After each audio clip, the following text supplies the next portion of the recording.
बोला जा रहा मोहम्मद मुख्तार बहुत ज्यादा टक्कर दे रहे हैं। मुझे तो कहीं दिखाई नहीं दे रहा, क्या आप लोगों को दिखाई दे रहा है? मोदी जी ने तो बहुत कुछ बोला था इससे पहले भी। मोदी जी ने तो दिल्ली में भी जो कहा था वो गलत हुआ था। मोदी जी ने बिहार में भी जो बोला था, एक युद्ध लड़के से लड़ने में मोदी जी को पूरा अपना बटालियन को लगा देना पड़ा था, फिर भी जीत आसानी से नहीं हुई थी, उससे चोरी करना पड़ा था। ममता बनर्जी उस शेरनी का नाम है जो तमाम के तमाम गीदड़ों को एक बार फिर उखाड़ कर वापस भेजने वाली है। खामोश देखकर ये ना समझना कि समंदर में रवानी नहीं है, हम जब भी उठेंगे तूफान बन के उठेंगे, बस उठने की अभी ठानी नहीं है। तृणमूल सेनानी, तृणमूल वर्कर्स, तृणमूल लीडर, तृणमूल का एक एक कार्यकर्ता सिर्फ बुलेट का जवाब बैलेट से देगा। आज नरेंद्र मोदी, आज योगी आदित्यनाथ या अमित शाह या बीजेपी आरएसएस के एजेंडे को यहाँ फेल होते देखकर जो उन्होंने कूच बिहार में बर्बरियत का नंगा नाच नाचा है, जिन लोगों का खून बहाया है वो खून रायगा नहीं जाएगा। सवाल बन के मैं फिर उठूंगा और जो बन सके तो जवाब रखना, और हमारा लहू खटराएगा नहीं जाएगा, हमारे लहू का तुम हिसाब रखना। 2 मई के बाद जब सीएम ममता बनर्जी दोबारा से आएंगी, इस बात को याद रखिए कि जिन लोगों ने यहाँ जुल्म किया है उनके जुल्म को खाली नहीं जाना जाएगा। ये बंगाल है, ये यूपी नहीं है।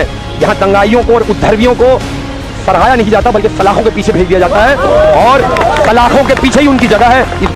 पोर्ट क्षेत्र के टीएमसी उम्मीदवार फिरहाद हकीम की हिमायत में सोमवार शाम कोलकाता के वार्ड नंबर 135 में स्थानीय कोऑर्डिनेटर अख्तरी शहजादा, तृणमूल लीडर साकिब शहजादा और शादाब शहजादा की क़यादत में एक अजीमुशान रैली निकाली गई, जिसमें कमोबेश 1000 से ज़्यादा टीएमसी समर्थक शामिल थे। इस मौके पर वक्ताओं ने कहा कि ममता बनर्जी एक बार फिर से मुख्यमंत्री बनने जा रही हैं और बीजेपी एक सांप्रदायिक पार्टी है जो बंगाल की गंगा जमनी तहजीब को ख़राब करने की कोशिश कर रही है। आप लोग बोल रहे खेला होबे, मोदी जी बोल रहे खेला शेष होबे, होगा क्या? एग्जैक्टली मोदी जी जो कह रहे हैं खेला शेष होवे, तो बिल्कुल खेला ख़त्म होने वाला है, क्योंकि उन लोगों ने जो मजहब के नाम पर खेल रचा था बंगाल में, दीदी ने हम लोगों के डेवलपमेंट के खेल से उनको खेल को फीका कर दिया। तो डेफिनेटली 2 तारीख के बाद मोदी जी का खेल खत्म हो। अमित शाह को अगर जुमलेबाज कहा जाए तो गलत नहीं होगा। 2014 से हम लोगों ने अमित शाह हो या नरेंद्र मोदी हो या उनके बाकी चट्टे बट्टे हों, उन लोगों ने सिर्फ जुमलेबाजी का ही खेल खेला है। तो वो लोग सिर्फ बोलते हैं, दिल्ली में भी इस तरह से ही उन लोगों ने बोला था, लेकिन जब बॉक्स खुलेगा तो दूध का दूध पानी का पानी सामने आ जाएगा। फिरहाद हकीम का मुकाबला किससे यहाँ पर? किसी से भी नहीं है। फिरहाद हकीम बिल्कुल अलग अलग जीत रहे हैं, और ये हम लोगों का, तमाम लोगों का मानना है कि पिछले साल से ज़्यादा उनका इस बार का लीड होने वाला है इंशाल्लाह। हम लोगों ने पिछले बार सब मिलकर हम लोगों का जो मेहनत हुआ था तो 9200 का लीड हुआ था। इस बार इंशाअल्लाह ताला हम लोग कोशिश करेंगे 14 से 15 हज़ार का उनको लीड करवाना वार्ड नंबर 135 से। वोट क्षेत्र के लोगों से कुछ कहना नहीं है, लोगों ने डिसाइड कर लिया है। बस कुछ लोग जो मजहब के नाम पर एक दूसरे की बांटने की कोशिश करते हैं, हम लोगों को मजहब के चश्मे को अपने आँख से खोलना है और डेवलपमेंट के काम को अपने खुले आंखों से दिल को साफ कर कर देखना है। और जब हम लोग ये चीज़ को देख लेंगे तो इंशाअल्लाह ताला रिजल्ट बहुत अच्छा से अच्छा आने वाला है। बोला जा रहा मोहम्मद मुख्तार बहुत ज्यादा टक्कर दे रहे हैं। मुझे तो कहीं दिखाई नहीं दे रहा, क्या आप लोगों को दिखाई दे रहा है?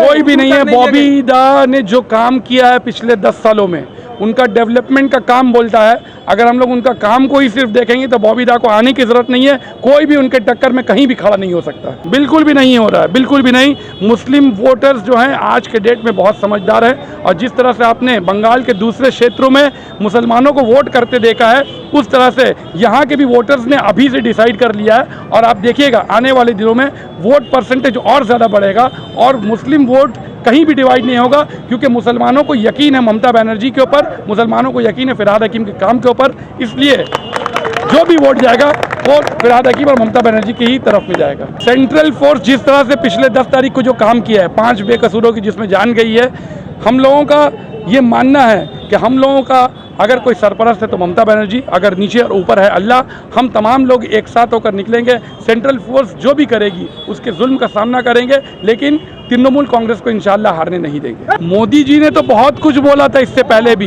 मोदी जी ने तो दिल्ली में भी जो कहा था वो गलत हुआ था। मोदी जी ने बिहार में भी जो बोला था, एक युद्ध लड़के से लड़ने में मोदी जी को पूरा अपना बटालियन को लगा देना पड़ा था, फिर भी जीत आसानी से नहीं हुई थी, उसमें चोरी करना पड़ा था। ममता बनर्जी उस शेरनी का नाम है जो तमाम के तमाम गीदड़ों को एक बार फिर उखाड़ कर वापस भेजने वाली है। मोदी जी झूठ का पुलंडा झूठ खोलकर चले जाएंगे, लेकिन कामयाब नहीं है। गार्डन रिच मटियापुर के लोगों से सिर्फ एक ही रिक्वेस्ट है कि रमज़ान के महीने में वोट होने वाला है, लिहाजा हम तमाम लोग जिस तरह से रोज़ा रखेंगे, नमाज़ पढ़ेंगे, उसी तरीके से 26 तारीख का दिन हम लोगों के लिए ये भी इतनी ज़्यादा इम्पॉर्टेंट होगा कि रोज़ा और नमाज के साथ साथ अपना कीमती वोट भी कास्ट करें। लिहाजा आपके चैनल के माध्यम से तमाम माँ बहनों को खासकर गुजारिश करता हूँ कि आप अपने घर से ज़रूर निकलिएगा और अपने पोलिंग बूथ पर जाकर वक्त ज़ाय किए बगैर 2 नंबर बटन दबाकर तृणमूल कांग्रेस के कैंडिडेट फिरहाद हकीम को जोड़ा पोलिंग स्टेशन में कामयाब कीजिए। खेला शुरू हो गया, दीदी नंदीग्राम में 100 बना ली और इंशाल्लाह आने वाला 2 मई को दीदी मैन ऑफ द मैच भी लेंगी और मैन ऑफ द सीरीज भी लेंगी और खेला ख़त्म हो जाएगा।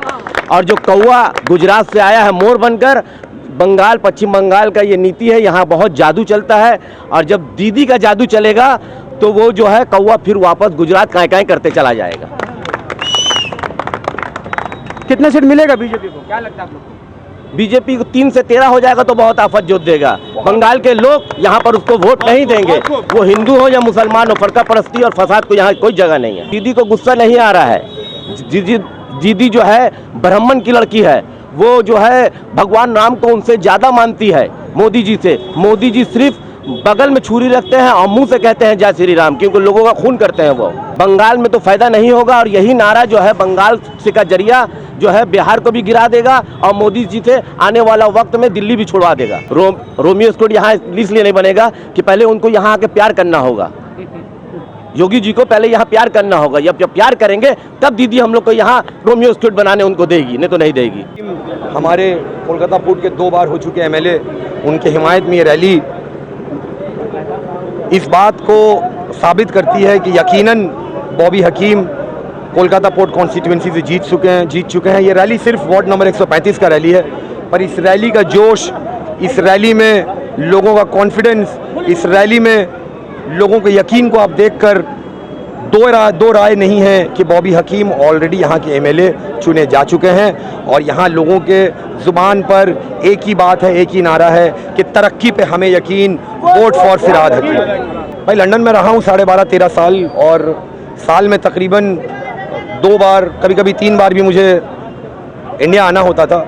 और मैं इन दिनों जब इंडिया आता था तो यही सोचता था कि इतना जगमगाता हुआ लंदन, अगर आप स्टॉप ओवर दुबई ले रहे हैं तो दुबई इतनी जगमगाती हुई सिटी, दिल्ली और बॉम्बे में भी अगर रुकें तो वहाँ पे भी आप देख सकते हैं कि तरक्की आगे बढ़ रही है, तरक्की का काम हो रहा है। लेकिन जब कलकत्ता में उतरता था, अभी से 10 साल पहले की बात बता रहा हूँ, तो कलकत्ता उतर के थोड़ा सा दिल जो है वो मायूस हो जाता था कि अपने सिटी में अंधेरा, अपने सिटी की डेवलपमेंट जो है वो किसी आगे बढ़ने वाले रास्ते पे नहीं थी। लेकिन गुज़िश्ता 10 सालों में आप अगर देखेंगे तो कलकत्ता भी किसी दूसरे सिटी के मुकाबले में कम नहीं है। अब कलकत्ता भी आप देखेंगे तो जगमगाता हुआ सिटी दिखेगा। आप एयरपोर्ट से उतर कर धर्मतल्ला की तरफ आएंगे, मटिया बुरुज भी बनाएंगे तो आपको लंदन की झलक हर जगह दिखेगी, लाइटिंग आपको दिखेगी। यहाँ तक कि आप जब बोरो 15 मटिया बुरुज अंचल में आएंगे, कोलकाता पोर्ट में आएंगे तो यहाँ आपको क्लॉक टावर दिखेगा, यहाँ आपको पार्क दिखेगा, कम्युनिटी हॉल दिखेगा, पे एंड यूज टॉयलेट दिखेगा, चौड़ी सड़कें दिखेंगी, फ्लाईओवर दिखेगा। तो दीदी ने सिर्फ कहा नहीं, उसको करके भी दिखाया है। दीदी अपने वादे पे आगे बढ़ रही हैं और इंशाअल्लाह आइंदा आने वाले इलेक्शन में जीतने के बाद, तीसरी बार सीएम बनने के बाद, इस तरक्की के काम को जो एक परफॉर्मिंग लेवल है उसे लेवल ऑफ एक्सीलेंस पे ले जाएंगे। बीजेपी के आने का लॉजिक क्या है? नहीं आने का आप लोग बोले कि मैं कह रहा हूँ बीजेपी के नहीं आने की बात छोड़ दी, आने का लॉजिक क्या है? बीजेपी नहीं आएगी, इसका लॉजिक हम ये देते हैं कि जिन मुद्दों को बेस बनाकर बीजेपी पश्चिम बंगाल में काबिज होना चाहती है, सरकार बनाना चाहती है, उन मुद्दों में कोई पायदारी, किसी भी किस्म की सिंसियरिटी है ही नहीं। कोई भी एक सेंसिबल और सिंसियर वोटर बीजेपी को क्यों वोट करेगा? एंटी रोमियो स्क्वाड बनाने के नाम पे उनके सीएम आते हैं यूपी से, आगे कहते हैं एंटी रोमियो स्क्वाड बना दिया जाए। एंटी रोमियो स्क्वाड, यहाँ पे एंटी रोमियो स्क्वाड की ज़रूरत नहीं है दोस्तों। यहाँ पे जिस चीज़ की ज़रूरत है, जिस चीज़ की यहाँ पे सबसे ज़्यादा डिमांड है, उन डिमांड्स को ममता बनर्जी पूरा करती हैं। रूपाश्री के नाम पे, जुबोश्री के नाम पे, कन्याश्री के नाम पे, खाद्य साथी के नाम पे, स्वास्थ्य साथी के नाम पे, तो किसी मुद्दे को ममता बनर्जी ने छोड़ा ही नहीं है। तो उन्होंने आकर सिर्फ रिलीजियस और मजहबी मुद्दे को उठाया है। और हम तृणमूल सेनानियों ने, हम तृणमूल करने वालों ने यह अहद किया कि देखिए, एक बात सुन लीजिए, एक शेर से मैं बताऊंगा कि लहरों को खामोश देखकर ये ना समझना कि समंदर में रवानी नहीं है।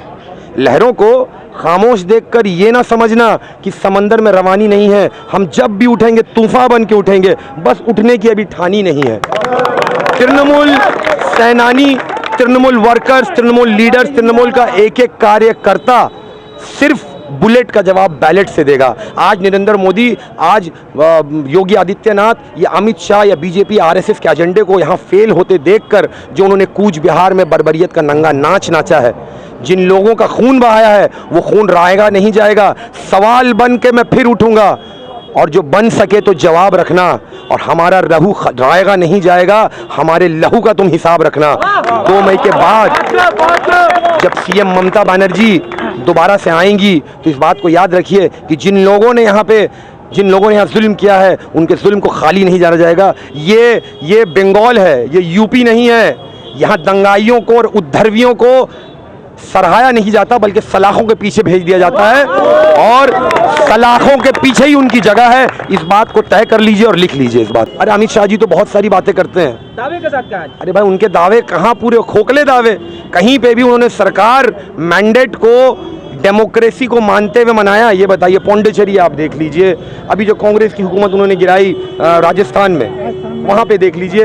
हाँ, मध्य प्रदेश में देख लीजिए। हर जगह तो वो खरीदो फरोख्त, गोवा में अभी थोड़े दिन पहले तो उनका देखिए भाई, जीएसटी और नोटबंदी के बाद बीजेपी सरकार ने गरीबों का पैसा, आम लोगों का पैसा, व्यापारियों का पैसा, छोटे व्यापारियों को, सबको सिमेट लिया है, और उन पैसों को फजूल खर्च कर रहे हैं। इनके जाने के बाद आप देखिएगा कि किस कर्ज कि समंदर में यहाँ की आवाम डूबी मिलेगी। तो जितना जल्दी ये जाएं उतना हमारे ऊपर उपकार है, और इनके किसी भी वादे में किसी भी किस्म की पायदारी नहीं है, सब खोखले वादे हैं, सब फालतू वादे हैं। देखिए 2019 का अगर आप लोकसभा चुनाव देख लें तो बीजेपी अपनी ईवीएम हैकिंग के हथकंडे से, बीजेपी को अगर देखिए तो अपने हॉर्स ट्रेडिंग, खरीदो फरोख्त के शिकंजे से सरकार बना रही थी, सीटें जीत रही थी। लेकिन मगरबी बंगाल में बीजेपी जीत नहीं पाई। 2019 में हम जीते हैं, 18 और 21 का रिजल्ट आया है, उल्टा नहीं आया, और विधानसभा में उससे भी अच्छा रिजल्ट इंशाल्लाह तृणमूल कांग्रेस करेगा। और भगदड़ क्यों बची आपकी पार्टी में? भाई हमने पहले भी आपको कहा है कि वह जब जहाज जो है तूफान में जाता है तो डरपोक लोग जो होते हैं, चूहे जो होते हैं, वो सबसे पहले जाते हैं। उनको लगता है कि शायद जहाज में कुछ, अरे तूफान है, समुंदर है, आता जाता है, जहाज जो है वो लहरों से खेलता हुआ आगे चला जाएगा, और फिर तृणमूल कांग्रेस निकल के आ जाएगा। लेकिन हमारे ऊपर उन जाने वाले लोगों का बहुत शुक्रिया। सिर्फ वहाँ नहीं जा रहे हैं, स्टेट लेवल पे या नेशनल लेवल पे नहीं, लोकल और वार्ड लेवल पे भी बहुत सारे चूहे हैं। लेकिन उन चूहों को मैं बता दूं कि 2 मई के बाद जब शानदार तरीके से जीत होगी तृणमूल कांग्रेस की, जो उन चूहों की जगह स्टेट हो, वार्ड हो, विधानसभा लेवल हो, कहीं नहीं होगा। और 2 मई के बाद दूध का दूध और पानी का पानी होगा। We will have the last laugh. We are already laughing. You see the entire crowd behind me. You see the Trinamool workers. They're jubilant. They know that we are winning these elections, and nobody can stop us from winning this election. Mark my words. And we'll talk on 2nd of May.